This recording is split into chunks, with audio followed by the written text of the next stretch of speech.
Hello, my dear students. Welcome to second PU English classes. Today, we are going to learn one more poem from your textbook. Heaven, if you are not here on earth, written by Kuyampu. Heaven, if you are not here on earth means ಸ್ವರ್ಗವೇ ಭೂಮಿಯೊಳಿರದಿರೆ ನೀನು ಅನ್ನುವಂತಹ ಪದ್ಯವನ್ನು ಕನ್ನಡದಲ್ಲಿ ಕುವೆಂಪುರವರು ಬರೆದಿದ್ದಾರೆ. And it is translated into English by professor C Naganna. ಸ್ವರ್ಗಕ್ಕೆ ನಾವು ಸ್ವರ್ಗ, ಸುರಲೋಕ, ದೇವಲೋಕ, ಪರಲೋಕ, ಈಡನ್, ಪ್ಯಾರಡೈಸ್, ಜನ್ನತ್, ವೈಕುಂಠ ಅನ್ನುವಂತಹ ಪದಗಳನ್ನು ಬಳಸಿ ನಾವು ಸಂಬೋಧಿಸ್ತೇವೆ, ಅಡ್ರೆಸ್ ಮಾಡ್ತೇವೆ ಸ್ವರ್ಗವನ್ನು. The poem heaven if you are not here on earth written by Kuvempu is a meaningful poem, and it is about the existence or presence of heaven. ಈ ಕುವೆಂಪುರವರಿಂದ ಬರೆಯಲ್ಪಟ್ಟಿರುವಂತಹ ಈ ಪದ್ಯವು ಸ್ವರ್ಗದ ಇರುವಿಕೆ, ಸ್ವರ್ಗದ ಅಸ್ತಿತ್ವದ ಬಗ್ಗೆ ಕುವೆಂಪುರವರು ತುಂಬ ಸುಂದರವಾಗಿ ಸರಳವಾಗಿ ಬರೆದಿದ್ದಾರೆ. Before studying the poem, let us briefly know about Kuvempu, a great nature poet and a Jnanpith awardee. Jnanpith ಪ್ರಶಸ್ತಿಯನ್ನು ಪಡೆದಂತಹ ಮತ್ತು ನಿಸರ್ಗ ಕವಿಯಾಗಿರುವಂತಹ ಕುವೆಂಪುರವರ ಬಗ್ಗೆ ನಾವು ಸಂಕ್ಷಿಪ್ತವಾಗಿ ತಿಳಿದುಕೊಳ್ಳೋಣ. ಕೆ.ವಿ. ಪುಟ್ಟಪ್ಪ. ಕೆ.ವಿ. ಪುಟ್ಟಪ್ಪ ಅವರ ಕೆ.ವಿ. ಮೀನ್ಸ್ ಕುಪ್ಪಳ್ಳಿ ವೆಂಕಟಪ್ಪನವರ ಮಗ Puttappa. He was born in the year 1904 and he breathed his last in 1994. ಅವರ ಜನನ ಆದದ್ದು 1904ರಿಂದ 1994ರವರೆಗೆ ಅವರು ಬದುಕಿದರು. He is a poet, novelist, playwright, story writer, essayist, biographer, literary critic, translator, widely known by the pen name Kuvempu. Kuppalli ವೆಂಕಟಪ್ಪನವರ ಮಗ ಪುಟ್ಟಪ್ಪ. ಇವರ ಒಂದು ಗುರುತು ಹೇಗೆ ಅಂತ ಹೇಳಿದರೆ ಕುವೆಂಪು ಅನ್ನುವಂತಹ ಹೆಸರಿನಿಂದ, ಅವರ ಪೆನ್ ನೇಮಿಂದ. ಅವರು ಒಬ್ಬ ಕವಿಯೂ ಹೌದು, ಒಬ್ಬ ಕಾದಂಬರಿಕಾರರೂ ಹೌದು, ಒಬ್ಬ ಕಥೆಗಾರರೂ ಹೌದು, ಒಬ್ಬ ನಾಟಕಕಾರರೂ ಹೌದು, ಒಬ್ಬ ಪ್ರಬಂಧಕಾರರೂ ಹೌದು, ಒಬ್ಬ ಬಯೋಗ್ರಫರ್ ಕೂಡ ಹೌದು, ಮತ್ತು ಒಬ್ಬ ಸಾಹಿತ್ಯಿಕ ವಿಮರ್ಶಕರೂ ಹೌದು, ಭಾಷಾಂತರವನ್ನು ಮಾಡುವಂಥವರು ಕೂಡ ಹೌದು. So he was a multi talented personality. ಸಾಹಿತ್ಯದ ಎಲ್ಲ ಕ್ಷೇತ್ರಗಳಲ್ಲೂ ಕೂಡ ತಮ್ಮದೇ ಆದಂತಹ ಒಂದು ಕೈಚಳಕವನ್ನು ತೋರಿಸಿದವರು. He is acknowledged as the greatest poet of the 20th century Kannada literature. 20ನೇ ಶತಮಾನದ ಕನ್ನಡ ಸಾಹಿತ್ಯದ ಅತ್ಯಂತ ಶ್ರೇಷ್ಠ ಕವಿ ಅಂತ ಹೇಳಿ ಅವರನ್ನು ಸನ್ಮಾನಿಸಲಾಗುತ್ತೆ, ಅವರನ್ನು ಸ್ವೀಕರಿಸಲಾಗಿದೆ, ಒಪ್ಪಿಕೊಳ್ಳಲಾಗಿದೆ. He was honoured with Padma Vibhushan by government of India. Bharat ಸರ್ಕಾರದಿಂದ ಅವರಿಗೆ ಪದ್ಮವಿಭೂಷಣ ಗೌರವವನ್ನು, ಪ್ರಶಸ್ತಿಯನ್ನು ಕೂಡ ಅವರು ಪಡೆದುಕೊಂಡಿದ್ದಾರೆ. He is the first among 8 recipients of Jnanpith award for Kannada. ಕನ್ನಡಕ್ಕೆ ಒಟ್ಟು ಜ್ಞಾನಪೀಠಗಳೇನು ಬಂದಿದ್ದಾವೋ ಅದರಲ್ಲಿ ಮೊದಲಿಗರು, ಜ್ಞಾನಪೀಠ ಪ್ರಶಸ್ತಿಯನ್ನು ಪಡೆದಂಥ ಮೊದಲಿಗರು ಕುವೆಂಪುರವರಾಗಿದ್ದಾರೆ. He is the second after Govinda Pai among Kannada poets to be revered as ರಾಷ್ಟ್ರಕವಿ, a national poet. ರಾಷ್ಟ್ರಕವಿ ಅಂತ ಹೇಳಿ ನಮ್ಮ ಕರ್ನಾಟಕದಿಂದ ಎರಡನೆಯವರಾಗಿ ಗೋವಿಂದ್ ಪೈ ಅವರ ನಂತರ ಎರಡನೆಯವರಾಗಿ ಇವರನ್ನು ಗೌರವಿಸಲಾಗಿದೆ. He is immortalized by some of his phrases. ಅವರು ಅಜರಾಮರರಾಗಿ ಉಳಿದದ್ದು ಅವರು ತಮ್ಮ ಅನೇಕ ಸಾಲುಗಳ ಮೂಲಕ, ತಮ್ಮ ಸಾಹಿತ್ಯದ ಮೂಲಕ. He is ever remembered for his contribution to universal humanism. ವಿಶ್ವ ಮಾನವತಾವಾದ. ವಿಶ್ವ ಮಾನವತಾವಾದ ಅಂತಹ ಪದಗಳ ಮೂಲಕ, ಸಾಲುಗಳ ಮೂಲಕ ಅವರು ಜಗತ್ತಿಗೆ ಕೊಟ್ಟಂತಹ ಸಂದೇಶ ಇದೆಯಲ್ವಾ, ಅದನ್ನು ಯಾವತ್ತಿಗೂ ಕೂಡ ಎಲ್ಲರೂ ನೆನಪಿನಲ್ಲಿಟ್ಟುಕೊಳ್ಳುವಂಥದ್ದು, ಎಂದೂ ಕೂಡ ಮರೆಯಲಾರದಂತಹ ವಿಷಯ, ಕೊಡುಗೆ ಅವರದ್ದು ಆಗಿದೆ. ಶ್ರೀರಾಮಾಯಣ ದರ್ಶನಂ, Chitrangada, Kanuru Heggadathi, Malegalalli Madumagalu, he's autobiography Nenapina Doniyalli, Swami Vivekananda, Sri Ramakrishna Paramahamsa are his most notable literary works. ಅವರು ಅನೇಕ ಕಾದಂಬರಿಗಳನ್ನು, ಕಥೆಗಳನ್ನು, ಕವನ ಸಂಕಲನಗಳನ್ನು, ನೆಕ್ಸ್ಟ್ ಟ್ರಾನ್ಸ್ಲೇಷನನ್ನು, ಅನೇಕ ಚಟುವಟಿಕೆಗಳನ್ನು ಅವರು ಸಾಹಿತ್ಯ ಕ್ಷೇತ್ರದಲ್ಲಿ ಕೈಗೊಂಡಿದ್ದಾರೆ. ಅದರಲ್ಲಿ ಅತಿ ಹೆಚ್ಚು ಎಲ್ಲ ಜನರ ಗಮನನ ಸೆಳೆಯುವಂತಹ, ಎಲ್ಲ ನೆನಪಿನಲ್ಲಿ ಉಳಿಯುವಂತಹ ಸಾಹಿತ್ಯಿಕ ಕೃತಿಗಳನ್ನು ನಾನಿಲ್ಲಿ ಹೆಸರಿಸಿದ್ದೇನೆ. He has penned the Karnataka state anthem ಜಯ ಭಾರತ ಜನನೀಯ ತನುಜಾತೆ. ನಮ್ಮ ರಾಜ್ಯದ ಒಂದು ಆ್ಯಂಥೆಮ್ ಅಂತ ನಾವೇನು ಹೇಳ್ತೇವೆ, ಜಯ ಭಾರತ ಜನನೀಯ ತನುಜಾತೆ. ಆ ಹಾಡನ್ನು ಕೂಡ ಬರೆದವರು ಕುವೆಂಪುರವರು ಆಗಿದ್ದಾರೆ. ಇಷ್ಟು ನಾವು ಸಂಕ್ಷಿಪ್ತವಾಗಿ ಕುವೆಂಪುರವರ ಬಗ್ಗೆ ತಿಳಿದುಕೊಳ್ಬೋದು. ಈಗ ನಾವು ಪದ್ಯವನ್ನು ನೋಡ್ತಾ ಹೋಗೋಣ. Heaven, if you are not here on earth, everybody's dream, wish is to go to heaven. ಪ್ರತಿಯೊಬ್ಬರ ಕನಸು, ಪ್ರತಿಯೊಬ್ಬರ ಆಶಯ ಏನು ಅಂತ ಹೇಳಿದ್ರೆ ತಾನು ಸ್ವರ್ಗಕ್ಕೆ ಹೋಗಬೇಕು ಅನ್ನುವಂಥದ್ದು. ಹಾಗೆಯೇ ಒಂದು ಚಿಕ್ಕ ಕಥೆಯನ್ನು ಹೇಳ್ತೇನೆ. In a town there lived a brahmin and a prostitute. ಒಬ್ಬ ವೇಶ್ಯೆಯು ವಾಸವಾಗಿರ್ತಾಳೆ. ಆ ಊರಲ್ಲಿ ಒಬ್ಬ ಬ್ರಾಹ್ಮಣನು ಕೂಡ ಇರ್ತಾನೆ. ಬ್ರಾಹ್ಮಣ every day he used to go to temple in the early morning, crossing the house of the prostitute, passing by her house. ಅವಳ ಮನೆಯ ಮುಂದೆನೇ ಹಾದ್ಬಿಟ್ಟು ಅವನು ದೇವಸ್ಥಾನಕ್ಕೆ ಪ್ರತಿದಿನ ಹೋಗ್ತಾ ಇರ್ತಾನೆ. while passing by her house, ಅವಳ ಮನೆ ಹತ್ತಿರದಿಂದ ಅವನು ಹೋಗ್ತಾ ಇರುವಾಗ ಅವಳ ಮನೆ ಕಡೆ ನೋಡಿಬಿಟ್ಟು ಅವಳನ್ನು ಬೈತಾ ಇರ್ತಾನೆ. ಸೊ ಹಾಳದವಳ ಮನೆ ಮುಂದೆ ಹಾದು ಹೋಗಬೇಕು, ಹಾಳದವಳ ಮುಖ ನೋಡಿ ಹೋಗಬೇಕು ಅಂತ ಹೇಳಿ ಅವಳನ್ನು ಬೈಕೊಂಡು ಅವನು ದೇವಸ್ಥಾನಕ್ಕೆ ಹೋಗ್ತಾ ಇರ್ತಾನೆ. The moment he was about to pass by her house, the prostitute comes out. ಆ ವೇಶ್ಯೆ ಆದವಳು ಹೊರಗಡೆ ಪ್ರತಿದಿನ ಬರ್ತಾಳೆ. ಬಂದುಬಿಟ್ಟು ಆ ಬ್ರಾಹ್ಮಣರ ದರ್ಶನವನ್ನು ಮಾಡಿಬಿಟ್ಟು ಅವಳು ಏನು ಮಾಡ್ತಾಳೆ ಅಂತ ಹೇಳಿದ್ರೆ ಅವರ ಕುರಿತಾಗಿ ಈ ರೀತಿಯಾಗಿ ಹೇಳ್ತಾಳೆ, ನಾನು ಈ ಜನ್ಮದಲ್ಲಿ ಈ ಒಂದು ವೇಶ್ಯವಾಟಿಕೆ ವೃತ್ತಿಯನ್ನು ಕೈಗೊಂಡಿದ್ದೇನೆ.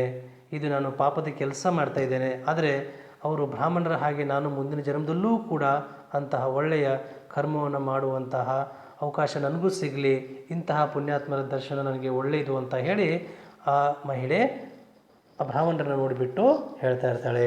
ಒಂದು ದಿನ ಇಬ್ಬರಿಗೂ ಕೂಡ ಸಾವಾಗುತ್ತೆ. ಬ್ರಾಹ್ಮಣನು ಆ ದಿನ ಸಾಯ್ತಾನೆ, ವೇಶ್ಯೆಯು ಕೂಡ ಆ ದಿನ ಸಾಯ್ತಾಳೆ. ನಾನು ಹೇಳಿದ ವಿಷಯಗಳು ಅವರ ಪ್ರತಿನಿತ್ಯದ ಚಟುವಟಿಕೆಗಳಾಗಿರ್ತವೆ. ಬ್ರಾಹ್ಮಣ ಅವಳ ಮನೆಯ ಕಡೆ ನೋಡಿಬಿಟ್ಟು ಬೈತಾ ಇರ್ತಾನೆ. ಅವಳವರು ನೋಡಿಬಿಟ್ಟು ಪುಣ್ಯಾತ್ಮರು ಇವರ ಹಾಗೆ ನಾನು ಆಗಬೇಕು ಅಂತ ಹೇಳಿಬಿಟ್ಟು ಅವಳು ಆಶಿಸ್ತಾ ಇರ್ತಾಳೆ. ಇಬ್ಬರಿಗೂ ಕೂಡ ಸಾವಾಗುತ್ತೆ. ಸಾವಾದಾಗ ಆ ಬ್ರಾಹ್ಮಣ ನರಕಕ್ಕೆ ಹೋಗಿರ್ತಾನೆ. ನರಕಕ್ಕೆ ಹೋದಾಗ ಸ್ವರ್ಗದಲ್ಲಿ ವೇಶ್ಯೆಯನ್ನು ಕಂಡಾಗ ಅವನಿಗೆ ತುಂಬ ಆಶ್ಚರ್ಯ ಆಗುತ್ತೆ. ಅವನು ವಿರೋಧ ಮಾಡ್ತಾನೆ, ದೇವರಿಗೆ ಕೇಳ್ತಾನೆ, ದೇವರೇ, ನಾನು ನಿನ್ನ ಪೂಜೆಯನ್ನು ಮಾಡಿದ್ದೇನೆ, ನಿನ್ನ ಆರಾಧನೆಯನ್ನು ಮಾಡಿದ್ದೇನೆ, ನಿನ್ನ ನಾಮಸ್ಮರಣೆಯನ್ನು ಮಾಡಿದ್ದೇನೆ, ಎಂತಹ ಪುಣ್ಯದ ಕೆಲಸವನ್ನು ಮಾಡಿದ್ದೇನೆ, ನನಗೆ ನರಕಕ್ಕೆ ಕಳಿಸಿದೀಯಾ? ಅವಳು ವೇಷವಾಟಿಕೆಯನ್ನು ಮಾಡಿದಾಳೆ, ಆದರೆ ಅವಳನ್ನು ನೀನು ಸ್ವರ್ಗಕ್ಕೆ ಕರೆಸ್ಕೊಂಡಿದೀಯಾ? ಸ್ವರ್ಗಕ್ಕೆ ಅವಳಿಗೆ ಅವಕಾಶ ಸಿಕ್ಕಿದೆ ಅಂತ ಹೇಳ್ತಾನೆ. ಆವಾಗ ದೇವರು ಹೇಳ್ತಾನಂತೆ, ನೋಡು, ನೀನು ನಿನ್ನ ಕೆಲಸವನ್ನು ಮಾಡ್ತಾ ಇದ್ದೆ, ಆದರೆ ಮಾನಸಿಕವಾಗಿ ಅಂತರಂಗದಲ್ಲಿ ಏನೇನು ಮಾಡಿದೆ, ಕೆಟ್ಟ ಭಾವನೆಗಳನ್ನು ವ್ಯಕ್ತಪಡಿಸ್ತಾ ಇದ್ದೆ. ಆದರೆ ಅವಳ ವೃತ್ತಿ ಏನಾಗಿತ್ತು, ವೇಶ್ಯಾವಾಟಿಕೆ ಆಗಿತ್ತು. ಆದರೆ ಮನಸ್ಸಿನಲ್ಲಿ ಯಾವುದೇ ರೀತಿಯ ಕಲ್ಮಶ ಅವಳಿಗಿರಲಿಲ್ಲ. ಹಾಗಾಗಿ ಅವಳಿಗೆ ಏನಾಗಿದೆ, ಸ್ವರ್ಗಕ್ಕೆ ಅವಕಾಶ ಸಿಕ್ಕಿದೆ, ನೀನು ನರಕಕ್ಕೆ ಹೋಗಿದೀಯಾ ಅಂತ ಹೇಳಿ ದೇವರು ಆ ಬ್ರಾಹ್ಮಣನಿಗೆ ಸಮಜಾಯಿಷಿ ಕೊಡ್ತಾನಂತೆ. So this is how we have many stories, we have many creative imagination about heaven and hell. ನಮ್ಗೆ ಹೀಗೆ ಕಾಲ್ಪನಿಕೋ ಅಥವಾ ಸತ್ಯವಾದದ್ದು ಇಂತಹ ಅನೇಕ ಕಥೆಗಳನ್ನು ಸ್ವರ್ಗ ಮತ್ತು ನರಕಗಳ ಬಗ್ಗೆ ನಾವು ಕೇಳ್ತಾ ಹೋಗ್ತೇವೆ. Nobody wishes to go to hell. ಯಾರೊಬ್ಬರೂ ಕೂಡ ನರಕ ಹೋಗೋದಕ್ಕೆ ಇಷ್ಟಪಡೋದಿಲ್ಲ. ಸೊ ಅಂತಹ ಸ್ವರ್ಗದ ಬಗ್ಗೆ ಕುವೆಂಪುರವರು ಏನು ಹೇಳಿದ್ದಾರೆ ಅನ್ನೋದನ್ನು ನಾವು ನೋಡ್ತಾ ಹೋಗೋಣ. And as we have already known, it is written by Kuvempu. It's a wonderful poem.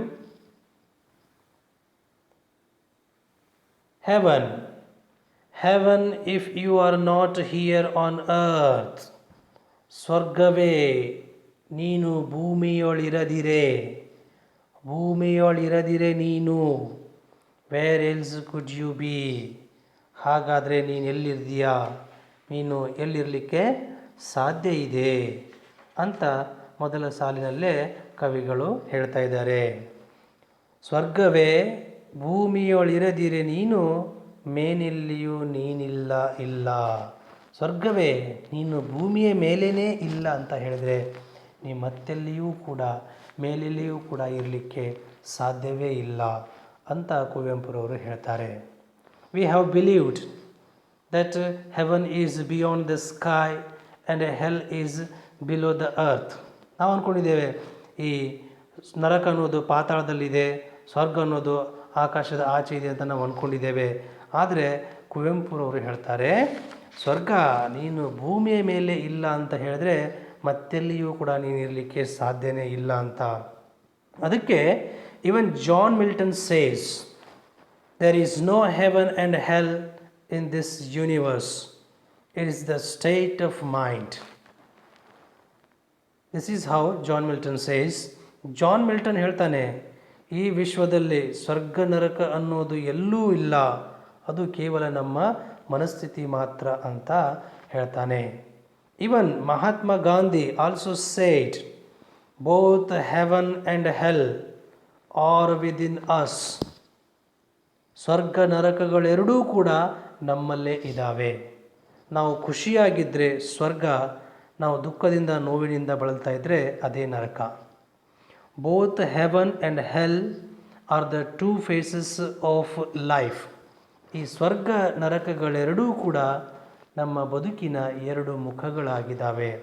ಒಂದೇ ನಾಣ್ಯದ ಎರಡು ಮುಖಗಳು ಇದ್ದ ಹಾಗೆ ಇದ್ದಾವೆ. Heaven and hell are two faces of life.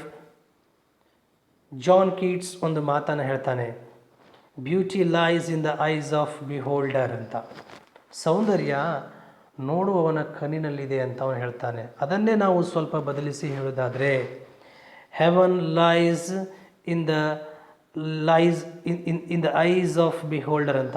ನೋಡುವವನ ದೃಷ್ಟಿಕೋನದಲ್ಲಿ ಸ್ವರ್ಗ ನರಕದ ಅನುಭವ ಅಡಗಿದೆ ಅಂತ ಹೇಳಿ ನಾವು ಹೇಳ್ಬೋದು. ಇದನ್ನೇ ತುಂಬ ಸ್ಪಷ್ಟವಾಗಿ ಸರ್ವಜ್ಞರು ಹೇಳ್ತಾರೆ. ಏನಂತ, ಬೆಚ್ಚಗಿನ ಮನೆಯಿರಲು, ವೆಚ್ಚಕ್ಕೆ ಹೊನ್ನಿರಲು, ಇಚ್ಛೆಯ ನರಿತು ನಡೆಯುವ ಸತಿ ಇರಲು, ಸ್ವರ್ಗಕ್ಕೆ ಕಿಚ್ಚು ಹಚ್ಚೆಂದ ಸರ್ವಜ್ಞ. ನಮಗೆ ನರಕ ಅಂತ ಅನಿಸೋದೇ ಈ ವಿಷಯಗಳಿಂದಾಗಿ.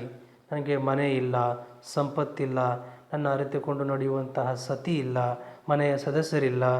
ಈ ವಿಷಯಗಳೇ ನಮಗೇನಾಗ್ತವೆ, ತುಂಬ ನೋವನ್ನು ಉಂಟು ಮಾಡ್ತವೆ. ಅಂದರೆ ನಮಗೆ ನರಕದ ಅನುಭವವನ್ನು ಮಾಡಿಕೊಡ್ತವೆ. ಈ ಎಲ್ಲ ವಿಷಯಗಳು ಅವನಿಗೆ ಸಂಪತ್ತು ಇದ್ದರೆ, ಆಮೇಲೆ ಒಳ್ಳೆಯ ಮನೆ ಇದ್ದರೆ, ಜೊತೆಗೆ ಅವನನ್ನು ಅರಿತು ನಡೆಯುವಂತಹ ಜನ ಇದ್ದರೆ, ಸತಿ ಇದ್ದರೆ, ಹೆಂಡತಿ ಇದ್ದರೆ, ಆವಾಗ ಸ್ವರ್ಗ ಬೇಡವೇ ಬೇಡ. ಅವರ ಒಂದು ಮಾತಿನ ತಾತ್ಪರ್ಯವೂ ಕೂಡ ಏನಂತ ಹೇಳಿದರೆ, ಸ್ವರ್ಗ ಭೂಮಿಯ ಮೇಲೇ ಇದೆ ಅಂತ. A warm house, handsome money and an understanding wife for a man, heaven can't match these comforts. If we have those all facilities, if they all are in good condition, we don't need any place like heaven. ನಮಗೆ ಸ್ವರ್ಗದ ಅವಶ್ಯಕತೆಯೇ ಇಲ್ಲ, ನಾವು ಸ್ವರ್ಗದಲ್ಲಿನೇ ನಾವಿರ್ತೇವೆ. ಅದಕ್ಕೆ G S ಶಿವರುದ್ರಪ್ಪನವರು ಕೂಡ ಹೇಳ್ತಾರೆ, ಎಲ್ಲಿದೆ ನಂದನ, ಎಲ್ಲಿದೆ ಬಂಧನ, ಎಲ್ಲ ಇದೆ ಈ ನಮ್ಮೊಳಗೆ. ಇಲ್ಲಿ ನಂದನ ಅಂದರೆ ಸ್ವರ್ಗ ಅಂತ, ಬಂಧನ ಅಂತ ಹೇಳಿದರೆ ನರಕ ಅಂತ. ನಾವು ಆ ರೀತಿಯಾಗಿ ಆ ಸಾಲುಗಳನ್ನು ಈ ಸಂದರ್ಭದಲ್ಲಿ ಅರ್ಥೈಸ್ಕೊಳ್ಬಹುದು. ಅದಕ್ಕೆ ನೋಡಿ, so here the main reason, the intention of the poet is to break the myth of heaven. ಅಂದರೆ ಈ ಸ್ವರ್ಗ ಅನ್ನುವಂತಹ ಒಂದು ನಂಬಿಕೆ ಏನಿದೆಯೋ, ಅದು ಆಕಾಶದ ಆಚೆ ಇದೆ, ಮೇಲೆ ಇದೆ ಅನ್ನುವಂತಹ ನಂಬಿಕೆ ಇದೆಯೋ, ಸೊ ಆ ನಂಬಿಕೆಯನ್ನು ತೆಗೆದುಹಾಕುವಂತಹ, ಹೊಡೆದು ಹಾಕುವಂತಹ ಕೆಲಸವನ್ನು ಕುವೆಂಪುರವರು ಮಾಡ್ತಾರೆ. ಹಿ ಅರ್ಗ್ಯೂಸ್, ಅವರು ವಾದ ಮಾಡ್ತಾರೆ, that we don't need to seek heaven after death. We all have believed that we will go to heaven only after our death. ನಾವೆಲ್ಲ ಅಂದ್ಕೊಂಡಿದ್ದೇವೆ ಏನಂತ, ನಾವು ಸ್ವರ್ಗಕ್ಕೆ ಹೋಗುವುದು ನಮ್ಮ ಸಾವಿನ ನಂತರ ಅಂತ ಹೇಳಿ. ಇಟ್ ಈಸ್ ನೋವೇರ್ ಎಲ್ಸ್, ಅದು ಎಲ್ಲೂ ಇಲ್ಲ. It is right here on earth. ಅದನ್ನೇ ಕುವೆಂಪುರವರು ಹೇಳ್ತಾರೆ, ಅದು ಬೇರೆಲ್ಲೂ ಇಲ್ಲ, ಅದು ಭೂಮಿಯ ಮೇಲೇನೇ ಇದೆ. ನಮ್ಮ ಬದುಕು ಸಂತೋಷದಿಂದ ಕೂಡಿದರೆ, ನಮ್ಮ ಬದುಕು ಸುಖದಿಂದ ಕೂಡಿದರೆ, ನಾವು ಹರ್ಷದಿಂದ ಯಾವಾಗಲೂ ನಗ್ತಾ ಇದ್ದರೆ ಅದೇ ಸ್ವರ್ಗ. ಕೇವಲ ಸಮಸ್ಯೆಗಳು, ದುಃಖ, ನೋವು, ಕಷ್ಟ ಅಂತ ಹೇಳಿಬಿಟ್ಟು ನಾವು ನರಳುತ್ತಾ ಇದ್ದರೆ ಅದೇ ಏನಾಗುತ್ತೆ, ನರಕ ಆಗುತ್ತೆ ಅನ್ನೋದನ್ನು ಕವಿಗಳು ತುಂಬ ಸ್ಪಷ್ಟವಾಗಿ ಇಲ್ಲಿ ಹೇಳ್ತಾ ಇದ್ದಾರೆ. If we ourselves cannot be gods, then there can be no gods. ಅವ್ರು ಹೇಳ್ತಾರೆ, ದೇವತೆಗಳು ನಾವಾಗಲಾರದಿರೆ ದೇವತೆಗಳು ಇನ್ನಿಲ್ಲ, ಇಲ್ಲ. ನಾವೇ ದೇವತೆಗಳಾಗದಿದ್ದರೆ ದೇವತೆಗಳು ಅಥವಾ ದೇವರುಗಳು ಎಲ್ಲೆಲ್ಲೂ ಇಲ್ಲ ಅನ್ನೋದನ್ನು ಕವಿಗಳು ಸ್ಪಷ್ಟವಾಗಿ ಹೇಳ್ತಾ ಇದ್ದಾರೆ. We ourselves are gods if we attain divinity.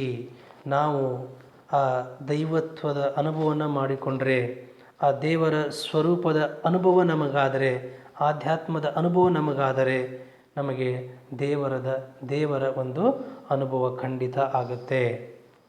ಯಾಕೆ ನಮಗೆ ದೈವತ್ವದ ಅನುಭವ ಆಗ್ತಾ ಇಲ್ಲ ಅಂತ ಹೇಳಿದರೆ, ನಾವು ಆ ಮಾರ್ಗದಲ್ಲಿ ನಾವು ನಡೀತಾ ಇಲ್ಲ, ನಾವು ದೈವತ್ವವನ್ನು ಗಳಿಸಿಕೊಳ್ತಾ ಇಲ್ಲ. ಹಾಗಾಗಿ ನಮ್ಮಲ್ಲಿರುವ ದೇವರ ಒಂದು ಅನುಭವ ನಮಗೆ ಆಗ್ತಾ ಇಲ್ಲ.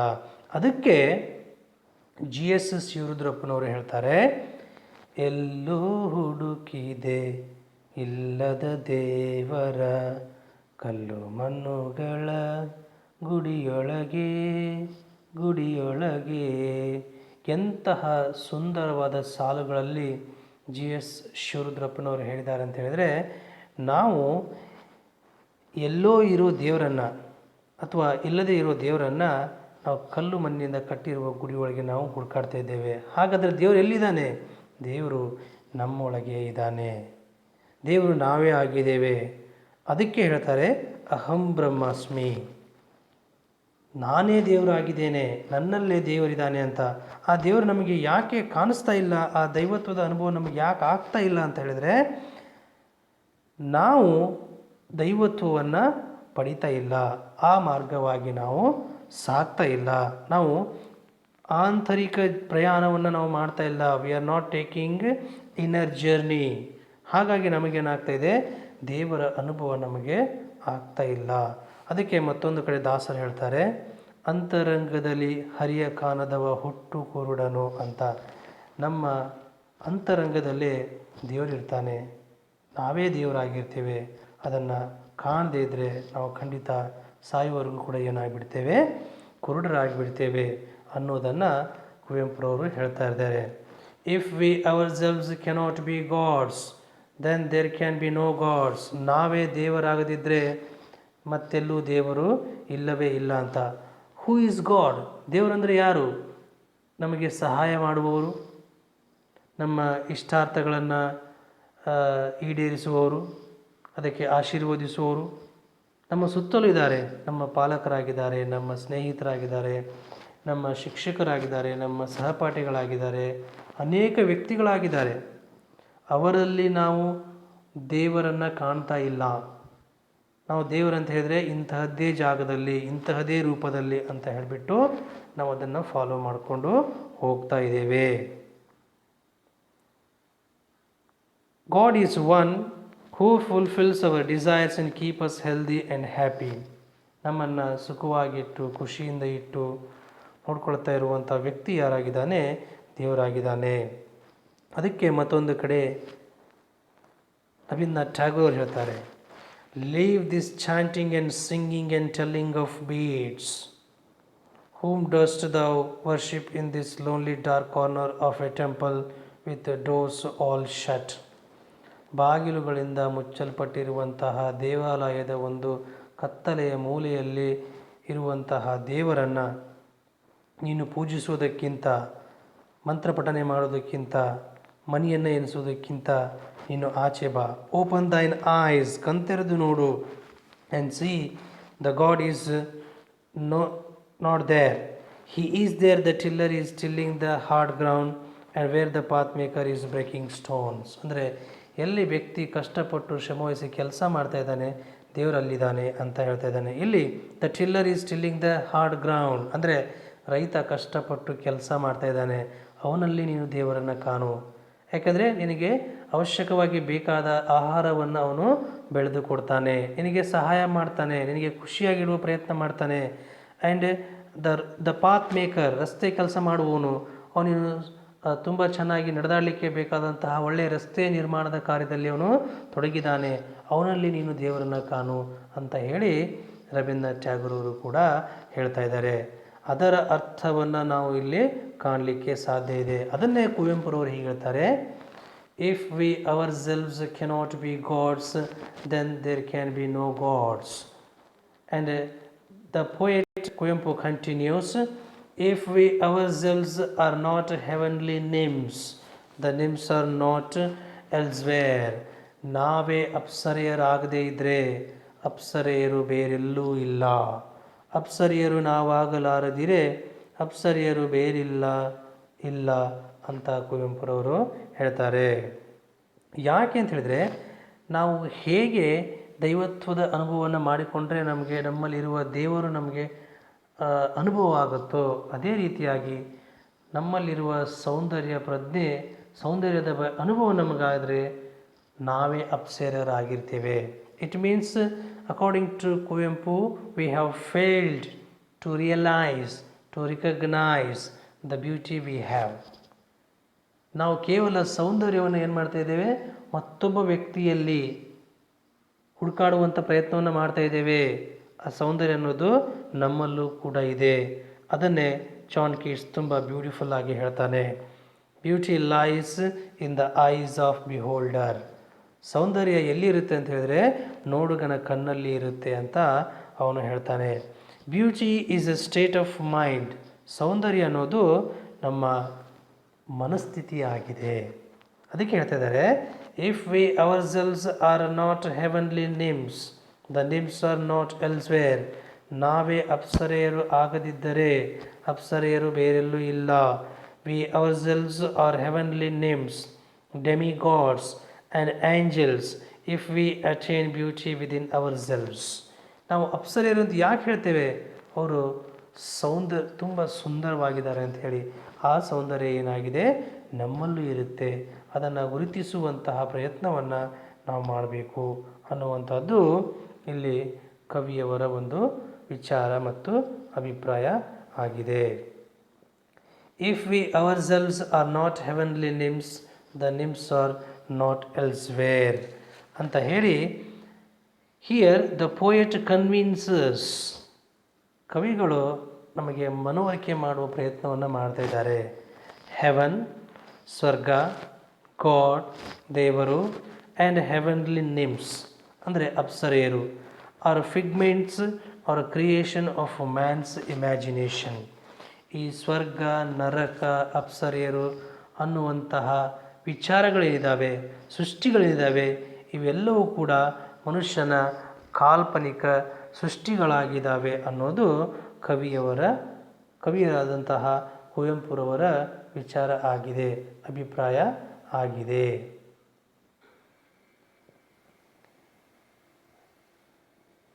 While this roaring stream rushes fast, ಕವಿಗಳು ಹೇಳ್ತಾರೆ ನೋಡಿ, ಸ್ವರ್ಗ ಹಾಗಾದರೆ ನಮಗೆ ಎಲ್ಲಿ ಕಾಣಲಿಕ್ಕೆ ಸಿಗುತ್ತೆ? Where we can see, where we can feel the heaven ಅಂತವ್ರು ಹೇಳ್ತಾರೆ. ಎಲ್ಲಿ ನಾವು ಸ್ವರ್ಗವನ್ನು ಕಾಣಲಿಕ್ಕೆ ಸಾಧ್ಯ ಇದೆ ಅಂದಾಗ ಅವ್ರು ಹೇಳ್ತಾರೆ, while this roaring stream rushes fast, ಮೊರೆಯುತ್ತ ಓಡುವ ಈ ತೊರೆ ಇರೆ. ನಾವು ಸಮುದ್ರದ ಕಡೆ ಹೋದರೆ, ಬೀಚಲ್ಲಿ ಹೋದರೆ, ಅಲ್ಲಿ ಮೊರೆಯುತ್ತ ಬರ್ತಾ ಇರುವಂತಹ ತೊರೆಗಳು ಓಡೋಡ್ಕೊಂಡು ಒಂದಾದ ನಂತರ ಎಷ್ಟು ಬ್ಯೂಟಿಫುಲ್ಲಾಗಿ ಬರ್ತಾ ಇರ್ತವೆ. ಅವುಗಳನ್ನು ನೋಡ್ತಾ ಇದ್ದರೆ ನಮ್ಮ ಮನಸ್ಸಿಗೆ ಎಷ್ಟು ಉಲ್ಲಾಸ ಆಗುತ್ತೆ, ಎಷ್ಟು ಸಂತೋಷ ಆಗುತ್ತೆ. ಹಾಗಾದರೆ ಸ್ವರ್ಗ ಎಲ್ಲಿದೆ? There is heaven in nature. ಸ್ವರ್ಗ ಅನ್ನೋದು ಪ್ರಕೃತಿಯಲ್ಲಿಯೇ ಇದೆ. ಪ್ರಕೃತಿಯೇ ದೇವಾಲಯ, ಸೌಂದರ್ಯವೇ ದೇವರು.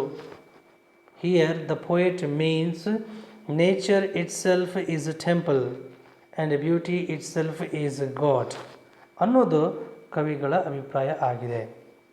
V the people can see and enjoy the heaven in nature. ಆ ಓಡಿ ಬರ್ತಾ ಇರುವಂತಹ ತೊರೆಗಳನ್ನು ನೋಡ್ತಾ ಇದ್ದರೆ, ಆ ಅಲೆಗಳನ್ನು ನೋಡ್ತಾ ಇದ್ದರೆ ನಮಗೆಷ್ಟು ಸಂತೋಷ ಆಗುತ್ತೆ. Rolling Surf at the edge of waves. ಅದೇ ರಾಲಿಂಗ್ ಸರ್ಫ್ ಅಂತ ಹೇಳಿದರೆ ತೆರೆಗಳ ತುದಿಯಲ್ಲಿ ತಿರುಗುವ ನೊರೆ ಇರೆ. ನೋಡ್ಕೊಂಡಿರ್ತೀರಿ, ಕೆಲವು ಜನ ಈ ಸಮುದ್ರದಲ್ಲಿ ದೊಡ್ಡದಾದ ಅಲೆ ಬಂದುಬಿಟ್ಟು ಹೀಗೆ ಸುರುಳಿ ಆಕಾರ ಮೇಲೆಯಿಂದ ನೀರಿಗೆ ಕೆಳಗಡೆ ಬೀಳ್ತಾ ಇರಬೇಕಾದ್ರೆ ಅದರ ಅಡಿಯಲ್ಲಿ ಏನು ಮಾಡ್ತಾ ಇರ್ತಾರೆ? ಸರ್ಫಿಂಗ್ ಮಾಡ್ತಾ ಇರ್ತಾರೆ ಅಲ್ವಾ? ಸೊ ಅಂತಹ ಅಲೆಗಳೆಲ್ಲ ಬಂದುಬಿಟ್ಟು ಕೆಳಗಡೆ ಬಿದ್ದಾಗ ಅಲ್ಲಿ ನೊರೆ ಕಾಣಿಸ್ತಾ ಇರುತ್ತೆ. ಆ ನೊರೆಯನ್ನು ನೋಡಿದಾಗ ನಮಗೆಷ್ಟು ಸಂತೋಷ ಆಗುತ್ತೆ. ಆ ರಾಲಿಂಗ್ ಸರ್ಫನ್ನು ನೋಡಬೇಕಾದ್ರೆ ನಮಗೆ ಎಷ್ಟು ಸಂತೋಷ ಸಿಗುತ್ತೆ. ಇದೆಲ್ಲವೂ ಕೂಡ ಮನುಷ್ಯನ ಮನಸ್ಸಿಗೆ ತುಂಬಾ ಮುದವನ್ನು ನೀಡುವಂಥದ್ದು. ಅವುಗಳೆಲ್ಲ ಏನು ಮಾಡ್ತವೆ? Such things make us feel heaven. ಅವುಗಳು ನಮಗೆ ಸ್ವರ್ಗದ ಅನುಭವವನ್ನು ತಂದುಕೊಡ್ತವೆ. ನೀವಾಗೆ ಖುಷಿಯಿಂದ ಉದ್ಗರಿಸಲಿಕ್ಕೆ, ಕೂಗಲಿಕ್ಕೆ, ಚೀರಲಿಕ್ಕೆ ಪ್ರಾರಂಭ ಮಾಡ್ತೀರಿ. ಯಾಕಂದರೆ ಅಂತಹ ಅನುಭವ ನಿಮಗಾಗುತ್ತೆ. Here the poet visualises heaven in nature. The beauty in nature makes us enjoy the bliss, comforts and the pleasures of imaginary heaven on earth. ಈ ಪ್ರಕೃತಿಯಲ್ಲಿರುವಂತಹ ಸೌಂದರ್ಯ, ಅಲ್ಲಿರುವ ಸ್ವರ್ಗ ಸುಖ, ಅಲ್ಲಿರುವಂತಹ ಆನಂದ, ಸಂತೋಷ, ನಮಗೇನು ಕಾಲ್ಪನಿಕ ಸ್ವರ್ಗ ಇದೆಯಲ್ವಾ, ಅದನ್ನು ಭೂಮಿಯ ಮೇಲೇ ನಮ್ಮ ಅನುಭವಕ್ಕೆ ತಂದು ಕೊಡುವಂಥ ಕೆಲಸವನ್ನು ಪ್ರಕೃತಿಯಲ್ಲಿನ ಸೌಂದರ್ಯ ಮಾಡುತ್ತೆ ಅನ್ನುವಂಥದ್ದು. The tender sunshine leans on verdant gardens. Verdant means colourful gardens. ಸುಂದರವಾದಂತಹ ಬಣ್ಣದ ತೋಟಗಳಲ್ಲಿ ಮುಂಜಾನೆಯ ಎಳೆಬಿಸಿಲು ಬಿದ್ದಿರುವಾಗ ಕಾಣುವಂತಹ ಸುಂದರವಾದಂತಹ ಒಂದು ನೋಟವನ್ನು, ಆ ಒಂದು ದೃಶ್ಯವನ್ನು ನಾವು ನೋಡಿದಾಗ ನಮಗೇನಾಗುತ್ತೆ? ತುಂಬಾ ಸಂತೋಷ ಆಗುತ್ತೆ. We all like to see this sunrise in sunset. ಸೂರ್ಯ ಉದಯ ಆಗೋದನ್ನು, ಸೂರ್ಯ ಅಸ್ತ ಆಗೋದನ್ನು ನಾವು ನೋಡಲಿಕ್ಕೆ ಎಷ್ಟು ಜನ ಬಯಸ್ತೇವೆ. ಆ ಸೌಂದರ್ಯವೇ ಏನಾಗುತ್ತೆ? ನಮಗೆ ಒಂದು ಸ್ವರ್ಗದ ಅನುಭವವನ್ನು ನಮಗೆ ಮಾಡಿಸುತ್ತೆ. For roaring stream and rolling surf, tender sunshine, the verdant gardens and the gentle sun make the earth a heavenly place. ಒಂದು ಸ್ವರ್ಗವೇ ಇರುವಂತಹ ಜಾಗ ಅಂತ ಹೇಳಿ ನಮಗೆ ಅನುಭವಕ್ಕೆ ತಂದು ಕೊಡೋದು ಆ ಸುಂದರವಾದ ಅಲೆಗಳಾಗಿರಬಹುದು. ಆ ಅಲೆಗಳ ತುದಿಯಲ್ಲಿ ಕೊನೆಗೆ ಬರುವಂತಹ ಆ ಸುರುಳಿ ಆಕಾರದ ನೊರೆ ಆಗಿರಬಹುದು, ಅಥವಾ ಬಣ್ಣದ ತೋಟಗಳಾಗಿರ್ಬೋದು, ಗಿಡಗಳಾಗಿರ್ಬೋದು, ಎಳೆಯಾದಂತಹ ಬಿಸಿಲಾಗಿರ್ಬೋದು, ಸೂರ್ಯನ ಕಿರಣಗಳಾಗಿರ್ಬೋದು, ಅಥವಾ the gentle sun. Okay, let us see the last line. And then the gentle sun make this earth heaven. The man or the person or the thing behind making this world, the nature beautiful is the gentle sun. ಭೂಮಿಯ ಮೇಲಿನ ಸೌಂದರ್ಯವನ್ನು, ಸ್ವರ್ಗವನ್ನು ನಾವು ಕಾಣಬೇಕು ಅಂತ ಹೇಳಿದರೆ ಅದಕ್ಕೆ ಮುಖ್ಯ ಕಾರಣ ಯಾರು? ಸೂರ್ಯ ಆಗಿದ್ದಾನೆ. ಸೂರ್ಯನ ಬೆಳಕು, ಸೂರ್ಯ ಉದಯ ಆಗಿ ಭೂಮಿಯ ಮೇಲೆ ಸೂರ್ಯನ ಬೆಳಕು ಬೀಳದೇ ಇದ್ದರೆ ಆ ಸ್ವರ್ಗವನ್ನು ಕಾಣಲಿಕ್ಕೆ ನಾವು ಸಾಧ್ಯನೇ ಇಲ್ಲ. ಹಾಗಾಗಿ ಸೂರ್ಯ ನಮಗೆ ಸ್ವರ್ಗದ ಅನುಭವವನ್ನು ಮಾಡಿಸುವುದರಲ್ಲಿ, ಸ್ವರ್ಗವನ್ನು ನಮಗೆ ತೋರಿಸುವುದರಲ್ಲಿ ಸೂರ್ಯನ ಪಾತ್ರ ತುಂಬ ಹಿರಿದಾಗಿದೆ. ನೋಡಿ, ಪ್ರಕೃತಿ ಅಂತ ಹೇಳಿದರೆ ಹಿಮಾಲಯ, ಹಿಲ್ ಸ್ಟೇಷನ್, ವಾಟರ್ಫಾಲ್ಸ್ ಅಂದಾಗ ನಯಾಗರ ಫಾಲ್ಸ್, ಜೋಗ್ ಫಾಲ್ಸ್. ನೋಡಿ, ಈ ಸ್ಥಳಗಳಿಗೆ ಹೋಗಿ ನೀವು ಭೇಟಿ ಕೊಟ್ಟಾಗ ನಿಮಗಾಗುವ ಸಂತೋಷ ಅಷ್ಟಿಷ್ಟಲ್ಲ, ನಿಮಗೆ ಸ್ವರ್ಗದ ಅನುಭವನೇ ಆಗುತ್ತೆ. ಆ ಹಿಮಾಲಯದ ಪರ್ವತಗಳನ್ನು ನೋಡ್ತಾ ಇದ್ದರೆ ನಿಮಗೆ ಊಹಿಸಲಾರದಷ್ಟು ಸಂತೋಷ ಆಗುತ್ತೆ. Beauty or heaven is there in nature. If we the poor mortals fail to recognize and perceive the heaven in nature. ನೋಡಿ, ಪ್ರಕೃತಿಯಲ್ಲಿರುವಂತಹ ಸೌಂದರ್ಯವನ್ನು ನಾವು ಅನುಭವಿಸದೇ ಹೋದರೆ, ಅದು ನಮ್ಮ ಅನುಭವಕ್ಕೆ ಬರದೇ ಹೋದರೆ ನಾವು ಸ್ವರ್ಗದ ಅನುಭವವನ್ನು ಪಡೀಲಿಕ್ಕೆ ಸಾಧ್ಯನೇ ಇಲ್ಲ ಅಂತ ಕವಿಗಳು ಹೇಳ್ತಾ ಇದ್ದಾರೆ. ದ ಜೆಂಟಲ್ ಸನ್ ಸಿ, ನೋಡಿ ಆ ಚಿತ್ರದಲ್ಲಿ ಆ ಸೂರ್ಯ ಉದಯಿಸ್ತಾ ಇರಬೇಕಾದ್ರೆ ಆ ಹೂದೋಟ ಎಷ್ಟೊಂದು ಸುಂದರವಾಗಿ ಕಾಣಿಸ್ತಾ ಇದೆ.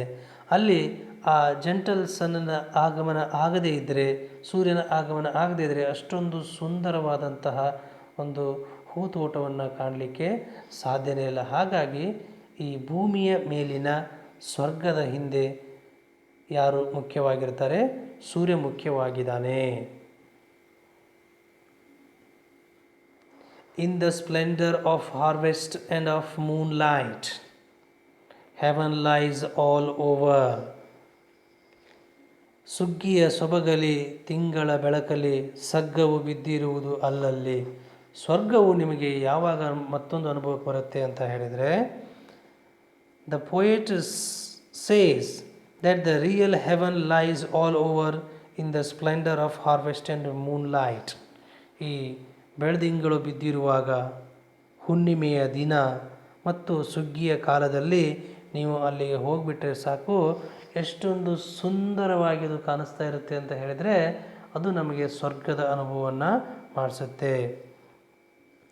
Not only nature but also human activities also create heaven on earth. ಕೇವಲ ಪ್ರಕೃತಿ ಒಂದೇ ಅಲ್ಲ, ಪ್ರಕೃತಿಯ ಜೊತೆಗೆ ಮಾನವನ ಚಟುವಟಿಕೆಗಳೂ ಕೂಡ ಏನಾಗ್ತವೆ, ಮನುಷ್ಯನಿಗೆ ಭೂಮಿಯ ಮೇಲೆ ಸ್ವರ್ಗದ ಅನುಭವವನ್ನುಂಟು ಮಾಡ್ತವೆ ಅನ್ನೋದು.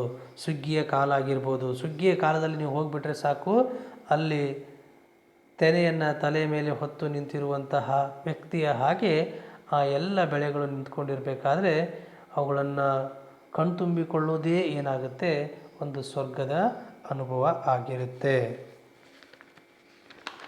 Prosperity in nature can make us feel, enjoy and perceive haven.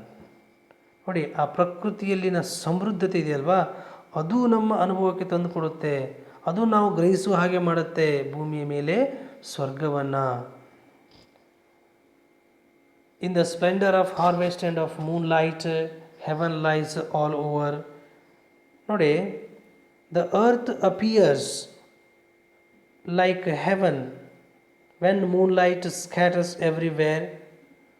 Moonlight scattered or fallen on trees, gardens, mountains, shores of river and seas appeals our senses.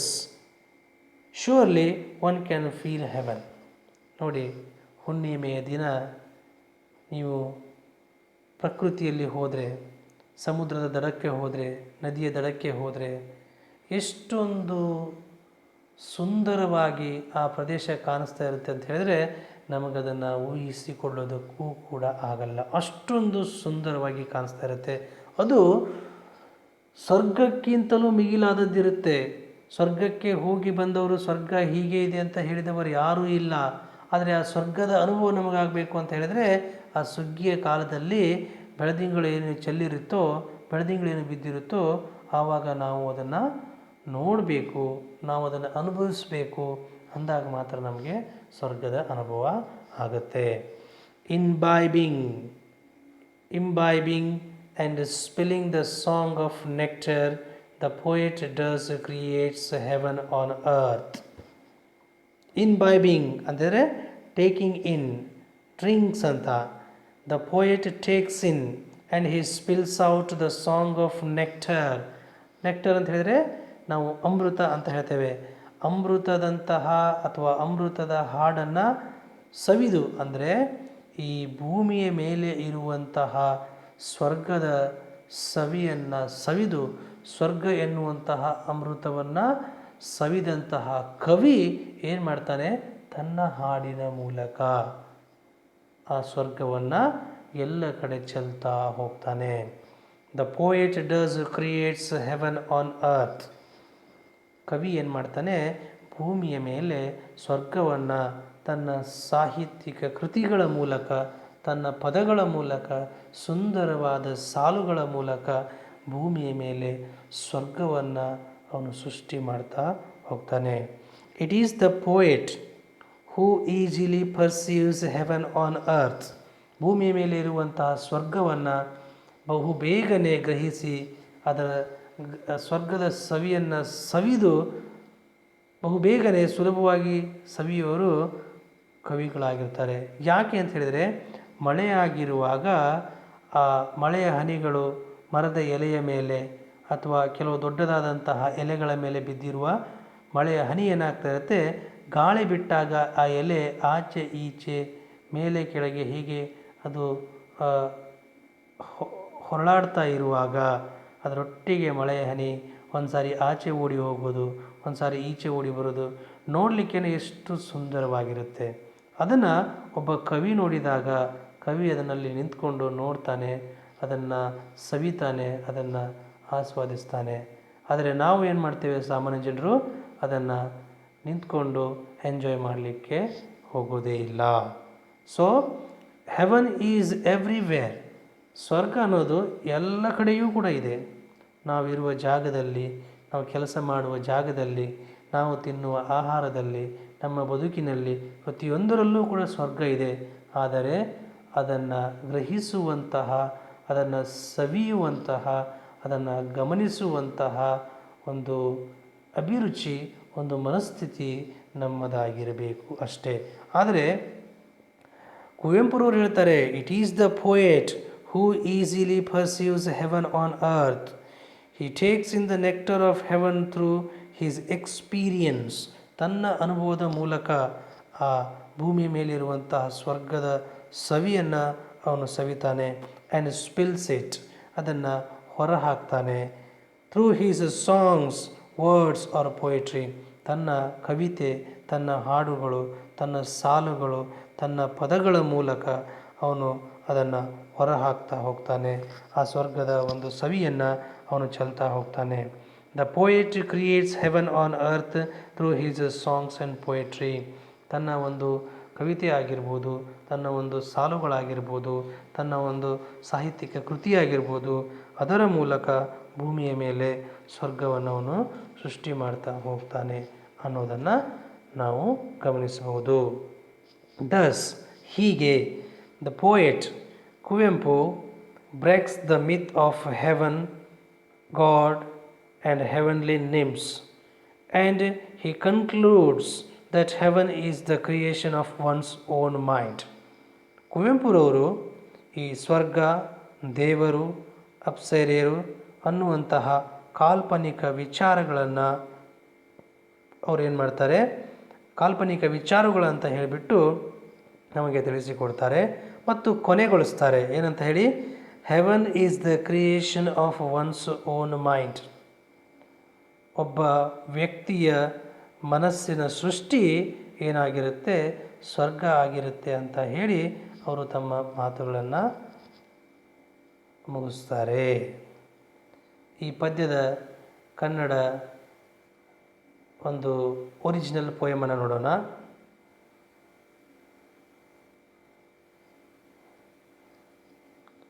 ಸ್ವರ್ಗವೇ ಭೂಮಿಯೊಳಿರದಿರೆ ನೀನು. ಮೂಲತಃ ಕನ್ನಡದಲ್ಲಿ ಕುವೆಂಪುರವರಿಂದ ಬರೆಯಲ್ಪಟ್ಟಿರುವಂಥದ್ದು. And it is translated into English by professor C Naganna. ಒಂದು ಸಾರಿ ಓದಿಬಿಡೋಣ. ನೋಡಿ, ಆ ಪ್ರಕೃತಿಯ ಸೌಂದರ್ಯ ಯಾವ ರೀತಿಯಾಗಿ ನಮ್ಮ ಮನವನ್ನು ತಣಿಸುತ್ತೆ, ನಮ್ಮ ಮನಸ್ಸಿಗೆ ಎಷ್ಟು ಮುದವನ್ನು ಖುಷಿಯನ್ನು ನೋಡುತ್ತೆ ಅನ್ನೋದಕ್ಕೆ ಆ ಎರಡು ಚಿತ್ರಗಳನ್ನು ನೋಡಿ ಎಷ್ಟೊಂದು ಬ್ಯೂಟಿಫುಲ್ ಆಗಿದ್ದಾವೆ. ಇದೇ ನಮ್ಮ ಭೂಮಿಯ ಮೇಲೆ ಇರುವಂತಹ ಸ್ವರ್ಗ. ಓಕೆ. ಸ್ವರ್ಗವೇ ಭೂಮಿಯೊಳಿರದಿರೆ ನೀನು, ಮೇನೆಲ್ಲಿಯೂ ನೀನಿಲ್ಲ ಇಲ್ಲ. ದೇವತೆಗಳು ನಾವಾಗಲಾರದಿರೆ, ದೇವತೆಗಳು ಇನ್ನಿಲ್ಲ ಇಲ್ಲ. ಅಪ್ಸರಿಯರು ನಾವಾಗಲಾರದಿರೆ, ಅಪ್ಸರಿಯರು ಬೇರಿಲ್ಲ ಇಲ್ಲ. ಮೊರೆ ಮೊರೆಯುತ್ತ ಓಡುವ ಈ ತೊರೆ ಇರೆ, ತೆರೆಗಳ ತುದಿಯಲ್ಲಿ ತಿರುಗುವ ನೊರೆ ಇರೆ. ಹಸುರುಗಳ ಬನಗಳಲ್ಲಿ ಹೂ ಬಿಸಿಲೊರಗಿರೆ, ಕೋಮಲ ರವಿ ಇರೆ ನಾಕವು ಈ ಧರೆ. ಸುಗ್ಗಿಯ ಸೊಬಗಲಿ ತಿಂಗಳ ಬೆಳಕಲಿ, ಸಗ್ಗವು ಬಿದ್ದಿರುವುದು ಅಲ್ಲಲ್ಲಿ. ಕಬ್ಬಿಗ ನಿಂಚರ ಸೊದೆಯುಂಡು ಚಲ್ಲಿ, ಸಗ್ಗವ ಮಾಳ್ಪನು ಈ ಭುವಿಯಲ್ಲಿ. ಈ ರೀತಿಯಾಗಿ ಮೂಲತಃ ಕನ್ನಡದಲ್ಲಿ ಬರೆಯಲ್ಪಟ್ಟಿರುವಂತಹ ಪದ್ಯವನ್ನು ನಾವು ಇಂಗ್ಲೀಷಲ್ಲಿ ನೋಡಿದ್ದೇವೆ. Thank you for watching my video. Thank you.